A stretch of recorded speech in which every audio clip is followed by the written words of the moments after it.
لوگوں کو ایک ٹھنڈا کرنے کے لیے کہ جناب دیں گے تو ان کو بھی ریلیکس کرنے کے لیے یہ بات کہی جا رہی ہو. ابھی حتمی طور پر نہیں کہا جا سکتا, اور یہ بھی ممکن ہے کہ جواب دینا ہو اور جو رانا ثناء اللہ صاحب کے اسٹیٹمنٹ تھے وہ صرف ایک دشمن کو ذرا ریلیکس کرنے کے لیے کہ ان کو آئیڈیا نہ ہو اور سرپرائز کی طرح ان کے اوپر کوئی آپ نے نیا ٹارگٹ اچیو کرنا ہو. تو یہ کچھ بھی ہو سکتا ہے اس وقت, کیونکہ مختلف جو جرنلسٹ ہیں وہ مختلف خبریں دے رہے ہیں. کچھ لوگوں کا خیال ہے کہ نہیں جی بڑا ٹارگٹ سیٹ ہے اور یقیناً جواب دیا جائے گا, لیکن کچھ لوگ واضح طور پر یہ بات کریں. آج محمد مالک صاحب نے بھی یہ بات کی کہ ہم تو بھرپور جواب نہیں اسے کہہ سکتے کہ اگر ہم اپنے گھر میں بیٹھے ہیں کوئی ہمیں گھر میں آ کے میزائل مار کے چلا جائے تو اس کو ہم یہی کہیں گے کہ انہوں نے ہمارے گھر میں گھس کر ہمیں مارا ہے, انہوں نے ایک در اندازی کی ہے. تو اس کو ہم اتنا لائٹ تو نہیں لے سکتے کہ جناب ہم نے ان کے چونکہ 5 طیارے گرا دیے تو حساب برابر ہوا. بائی دا وے ان کے 5 طیارے گرانے کے اوپر انڈین میڈیا تو بہت ریلکٹنٹ تھا بات کرنے میں, لیکن اب جو فرانس ہے جنہوں نے یہ طیارے انڈیا کو دیے ہیں, فرانس کی اس مینوفیکچرنگ کمپنی کی طرف سے CNN کو کنفرم کر دیا گیا ہے کہ یہ طیارے بھارت کے پاکستان نے گرائے ہیں اور ابھی اس پہ مزید ہماری تحقیقات بھی جاری ہیں. تو یہ کنفرمیشن تو آ گئی ہے. اگر انڈیا میڈیا اس پہ جھوٹ بول رہا ہے تو وہ تو اب بڑا کلیئر ہو گیا. میں وہی بات کرتی ہوں نا, آج کل کے دور میں جھوٹ پھیلاتے بہت ہیں, لیکن یہ جھوٹ پھیلتا ضرور ہے لیکن اس کے بعد سچ جو ہے وہ نکل آتا ہے کہیں سے. یہ نہیں ہوتا کہ سچی بات کہیں دب جائے.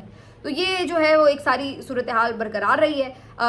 بہرحال اب دیکھنا یہ ہے کہ اس ساری صورتحال کے بعد بات آگے کہاں جا رہی ہے, کیونکہ ملٹری ٹرائل کا جو معاملہ ہے اس کے اوپر اب یہ خدشات زیادہ بڑھتے جا رہے ہیں کہ عمران خان کو کہیں ملٹری ٹرائل کی طرف لے جانے کے لیے ہی تو یہ ملٹری ٹرائلز کو جائز قرار نہیں دیا گیا, کیونکہ بظاہر ایسا لگ رہا ہے کہ جو عمران خان کو سزائیں دی جا رہی ہیں وہ ان عدالتوں سے سسٹین نہیں کر پاتی. تو اب یہ بھی کوشش ہو سکتی ہے کہ عمران خان کو ملٹری قید میں لے جایا جائے اور وہاں پر ان کو ملٹری ٹرائل کے ذریعے سزا سنائی جائے. تو PTI کے یہ خدشات اب اور زیادہ تقویت پکڑ چکے ہیں. پہلے تو مجھے بھی یہی لگتا تھا کہ نہیں ایسا نہیں ہو سکتا, انٹرنیشنل پریشر بہت ہے یہ وہ, لیکن اب جس انداز سے ہم اس رجیم کو دیکھ رہے ہیں اس میں ان سے کچھ بھی ممکن ہے. تو اس لیے اب یہ خدشات جو ہیں وہ اتنے خارج از امکان بھی نہیں ہو سکتے کہ جی نہ یہ کریں. یہ کچھ بھی کر سکتے ہیں, جو اس وقت ان کی سچویشن ہے یہ کچھ بھی کر سکتے ہیں. اگر وار والے ٹائم پر بھی اگر یہ اس طرح سے اپوزیشن کو دیوار میں چنوا سکتے ہیں, رگڑا لگوا سکتے ہیں, تو پھر باقی کیا رہ جاتا ہے. حالانکہ PTI کی طرف سے پھر بھی ایسے ہی اسٹیٹمنٹ آئے کہ ہم ساتھ کھڑے ہیں. آج قومی اسمبلی میں بھی اچھی تقریریں کر رہے تھے بیچارے, لیکن ان کو یہ پتہ ہے کہ ہونا ان کے ساتھ پھر بھی وہی ہے, جتنے مرضی یہ اچھے بچے بن جائیں پڑھنی ان کو پھینٹی ہی ہے. تو یہ اب صورتحال ہے اور اس کا واضح آپ کو ایک جو عکس ہے وہ کل نظر آ جائے گا, کیونکہ عمران خان صاحب سے ملاقات کا جمعرات کو دن ہوا کرتا ہے اور لیڈرز کی ملاقات ہوتی ہے. اس دفعہ جو لسٹ بنی ہے اس میں علی امین گنڈا پور صاحب کا نام آ گیا ہے جی, کیونکہ علی امین گنڈا پور صاحب کو تو نام لے کر خان صاحب نے کہا ہے کہ وہ کیوں نہیں ملنے آتا, تو انہوں نے بھی اپنا نام ڈلوائی لیا ہے. اس کے علاوہ معظم جتوئی, جمال احسن, شاہد خٹک, سردار اظہر طارق اور سہیل آفریدی کے نام شامل ہیں. اور دیکھنا یہ کہ کس کی ملاقات ہوتی ہے. مجھے تو نہیں لگتا کہ کسی کی بھی ملاقات ہوگی. اگر میکسیمم ہوئی بھی تو شاید علی امین کو بھیج دیا جائے, کیونکہ علی امین اندر جائیں یا کوئی اور مرضی کے لوگ جائیں تو بات تقریباً ایک ہی ہو جاتی ہے. تو علی امین گنڈا پور صاحب اگر وزیر اعلیٰ کی حیثیت سے کل جاتے ہیں تو ان کو واپس لوٹانا شاید مشکل بھی ہو, لیکن ممکن ہے کہ ان کی ملاقات ہو بھی جائے. کہنے کا مقصد یہ ہے کہ بہرحال اب یہ ملاقاتیں, مزید رکاوٹیں یہ آپ کو یہی بات ثابت کرتی ہیں کہ ادھر PTI کے لیے تو بھائی زیرو ٹالرنس ہے. باقی ہم ہر جگہ پوری دنیا میں ٹالرنس دکھا لیں گے, لیکن PTI کے لیے ہمیں زیرو ٹالرنس ہماری ریاست دکھاتی ہے, اور وہ ہمیں ہر منگل کو بھی نظر آ جاتا ہے, ہر جمعرات کو بھی نظر آ جاتا ہے, ہر احتجاج پہ بھی نظر آتا ہے. PTI نے تو ایون یہ بھی کیا کہ جو 9 مئی پہ انہوں نے احتجاج کرنا تھا انہوں نے وہ بھی اپنا پوسٹ پون کر دیا کہ جی جنگی حالات ہیں, ہم اپنے ہی لوگوں کے خلاف کیا احتجاج کریں. تو لہٰذا انہوں نے پھر بھی گڈ ول جیسچر دیا, لیکن آپ کو بلکہ ایک تو بڑی بات ہے, آدھا گڈ ول جیسچر بھی نظر نہیں آتا اس حکومت کی طرف سے, جبکہ PTI مار بھی کھا رہی ہے. اس کے باوجود بھی ان کی طرف سے آپ کو اس طرح کا اسٹیٹمنٹ نظر آ رہا ہے کہ جہاں پہ وہ کہہ رہے ہیں کہ نہیں جی ہم پھر بھی ساتھ ہیں, اگر پاکستان کی سالمیت کی بات ہے تو ہم بالکل تمام اختلافات بھلا کر متحد ہیں وغیرہ وغیرہ. وہ اس طرح کی باتیں کر رہے ہیں. آج علی امین نے بھی کی, بیرسٹر گور نے بھی کی, زرتاج گل صاحبہ نے کی, عمر ایوب نے کی, کافی لوگوں نے کی. حیثیت تو اپوزیشن ظاہر ہے کچھ چیزوں کے اوپر وہ کرٹیسائز کرتے ہیں, لیکن اوور آل ان کا پیغام جو ہے وہ یہی جا رہا ہے. لیکن دوسری طرف ان کی طرف سے کیا ہے, صرف زبانی کلامی باتیں. آج بھی شہباز شریف صاحب نے کہا جی ملک کو عظیم تر بنانے کے لیے سارے ساتھ, لیکن یہی رٹے گھسے پٹے فکرے, اس کے علاوہ کچھ نہیں. اور بعد میں آپ دیکھیں کہ وہی مار کٹائی، وہی جہالت، وہی آپ کو ایک غیر قانونی انصاف اور اسی طرح کی ناانصافی، اسی طرح کی دھکم پیل اور خواتین کے ساتھ بدسلوکی، پارلیمنٹ کے ممبران کے ساتھ بدسلوکی، تالا لگا ہوا انصاف کے ایوانوں کو، یہی سب آپ کو نظر آ رہا ہوگا. اس کے علاوہ منہ سے بے شک ان سے ایک دو جملے ایسے یہ نکال دیں، لیکن اندر سے یہی سارا کچھ جو ہے وہ نظر آ رہا ہے. تو بہرحال اب ان تمام چیزوں کے اوپر کیا بات کریں، یہ وہ چیزیں ہیں جس کے اوپر یقینی طور پر مایوسی ہوتی ہے جتنی بھی بات کرتے ہیں. لیکن آج کا دن ظاہر ہے، آج کی رات بھی اور دن بھی امپورٹنٹ رہے گا، کیونکہ اگر بھارت نے ویسے تو یہ اعلان کر دیا کہ ہم نے مزید کوئی کارروائی نہیں کرنی، ہم نے جو اپنے ٹارگٹ سیٹ کیے تھے وہ ہم نے اچیو کر لی ہیں، لیکن اب پاکستان کی طرف سے کیا صورتحال بنتی ہے اس لحاظ سے ابھی مزید یہ جو ایک دو دن ہیں امپورٹنٹ ہیں، اور آج رات بھی اس حوالے سے کافی زیادہ کیئرفلی دیکھنا پڑے گا، الرٹ رہنا پڑے گا کہ کیا ہوتا ہے. وی جسٹ ہوپ کہ عوام کی امنگوں کے مطابق ضرور کچھ نہ کچھ جواب دیا جائے، ورنہ یہ جو تشنگی ہے یہ باقی رہے گی اور یہ لگے گا کہ ہم کمزور پڑ گئے. ملتے ہیں آپ سے اگلے ویلاگ میں، اپنا خیال رکھیے، اللہ حافظ.